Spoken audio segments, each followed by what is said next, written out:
Go. Ito po ang ating Katoji New York Baby manual rocker and pwede rin po siyang chair. So, complete po ito. Yan. So, ito po yung details po niya one by one. Wala po itong faded, wala po siyang discoloration. Ayan. Okay? So, ito po yung setup niya kapag manual rocker. Kapag gusto niyo naman po siya nakaupo, itong pinaka-stand niya rito. Ayan. Adjust nyo lang siyang ganyan. Pati dito sa kabila, sa likod. Tapos, itong pinakahigaan niya, na-adjust pa po siya. Ito, lock. So, squeeze nyo lang po siya para maitaas. Tapos, lock nyo lang siya. Ayan. So, di ba? So, pwede siyang floor chair. Tatanggalin nyo Yan. lang to syempre. Tapos, ito yung hanging toys niya. Kompleto po yan. Canopy, ayan, meron siyang lock sa gilid para mag-fit. Kayo na lang po mag-wash. Selling low. Ayan.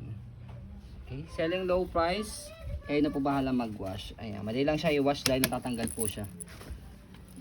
Ditanggal lang yung buttons Tapos, pwede nyo siyang bit-bitin na hawak nito. Yan. Pakita mo yung details niya. Ito. So, yan po. As you can see, very details po kami sa amin pong pag-video kasi amin siya policy. No refund, no exchange. What you see is what you get. So, yan po. Maraming salamat. Have a nice day and God bless po.